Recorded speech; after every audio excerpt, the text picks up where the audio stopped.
ওয়ালা তাহিনু ওয়ালা তাহজানু ওয়া আনতুমুল আ'লাউনা ইয কুনতুম মুমিনিন। তোমরা ভয় পেও না, তোমরা চিন্তা করো কাকে ভয় করতে হবে।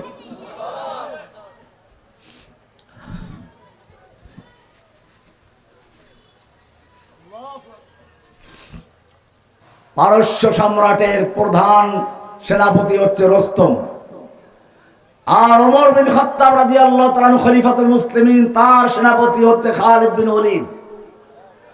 যুদ্ধের ময়দানে মুখোমুখি খালিদ বিন ওলীদের সাথে রয়েছে মাত্র 30,000 সৈন্য মুজাহিদ সাহাবী, আর পারস্যের সম্রাট এর সেনাপতি রুস্তমের আছে 3 লক্ষ সেনাপতি, 3 লক্ষ সৈনিক। কত?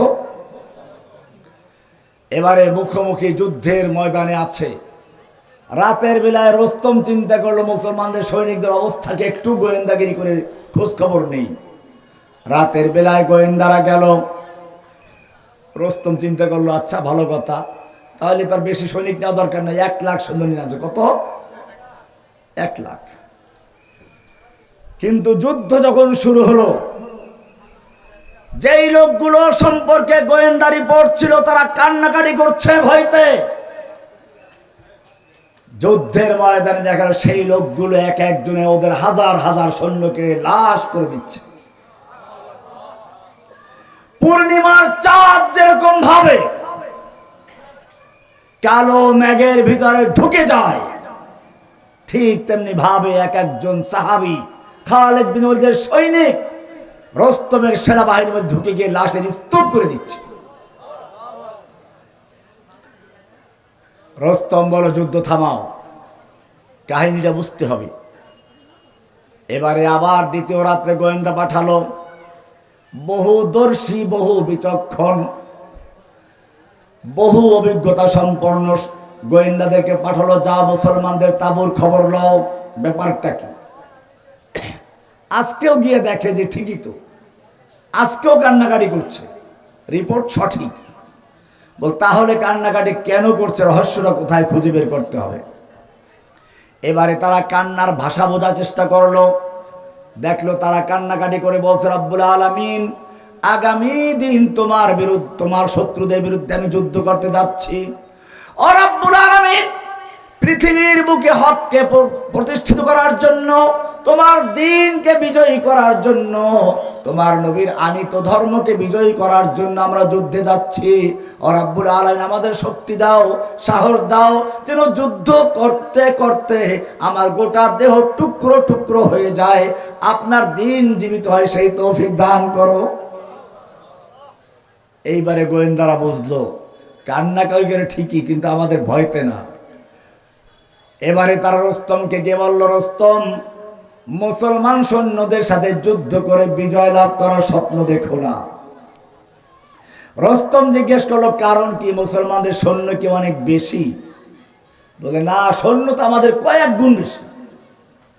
বল তাহলে কি ওদের অস্ত্র বেশি? বলে না, ওদের অস্ত্র তো নেই। বলে তাহলে কি ওদের গায়ে শক্তি খুব বেশি? বলে না, তাও না, ওরা জীর্ণ শীর্ণ খেজুর আর শুকনো রুটি খায়।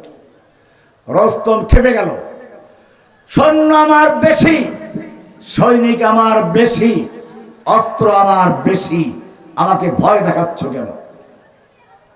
গোয়েন্দারা বলল, রুস্তম শুনে রেখো, হতে পারে অস্ত্র তোমার বেশি, সৈনিক তোমার বেশি, শক্তি তোমার সৈনিকদের গায়ে বেশি, কিন্তু জেনে রাখো তোমার সৈনিকদের কাছে সুন্দরী যুবতী নারী আর মদের পেয়ালা যত বেশি প্রিয়, মুসলিম সৈনিকদের কাছে আল্লাহর রাস্তায় জীবন দেওয়া তার চেয়েও বেশি প্রিয়। ধরে বলুন সুবহানাল্লাহ।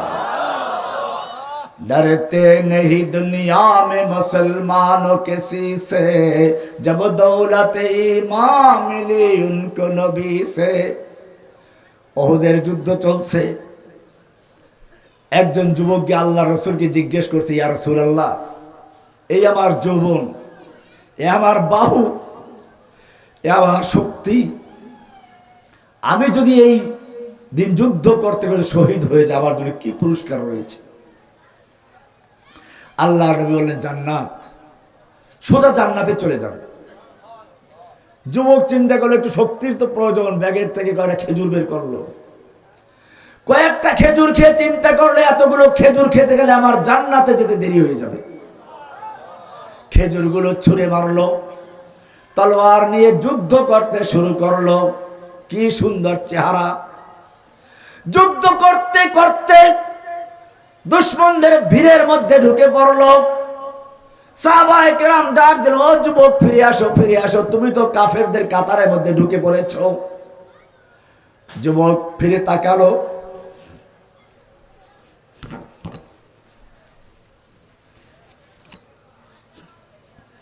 যুবক ফিরে তাকালো, বললো আমাকে যেতে দাও, আমাকে ফিরিও না, আমি উহুদের প্রান্তের থেকে জান্নাতের সুসংবাদ পাচ্ছি, আমার নাকের ভিতরে জান্নাতের সুঘ্রাণ আসছে। যুদ্ধ করতে করতে শহীদ হয়ে গেল। এই হলো মুসলমান।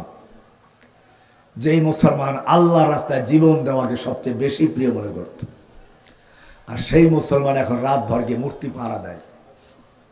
কাকে খুশি করতে চাও?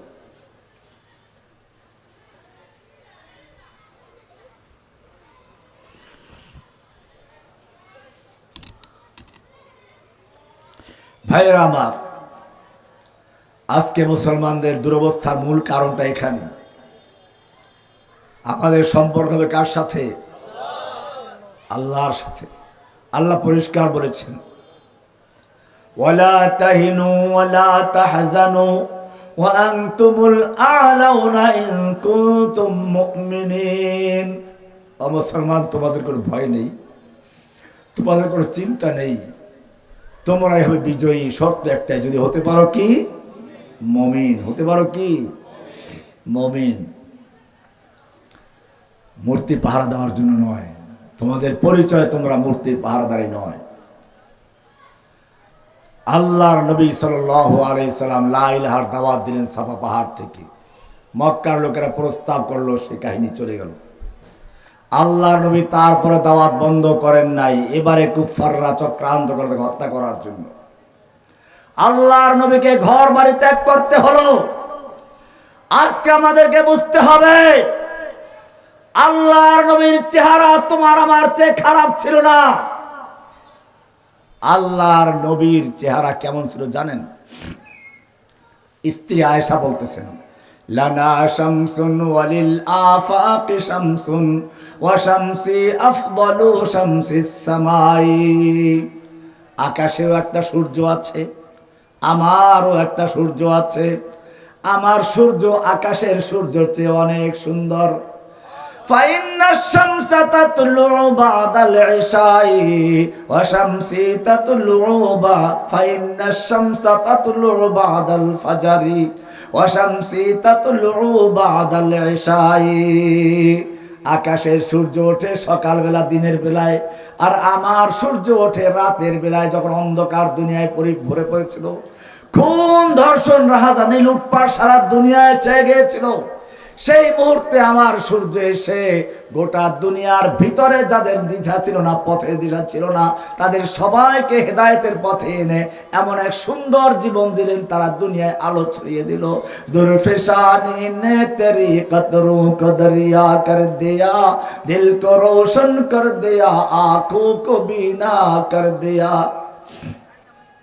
হাসান ইবনে সাবিত বলেন, وأحسن منك لم تر قط عيني وأجمل منك لم تلد النساء خلقت مبرأ من كل عيب كأنك قد خلقت كما تشاء।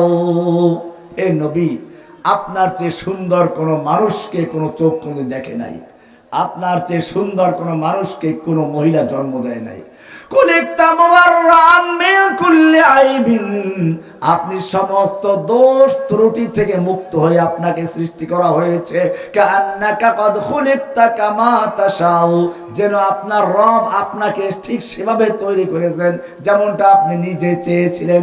আপনার চাহিদা মতো যেন আল্লাহ আপনাকে সৃষ্টি করেছেন।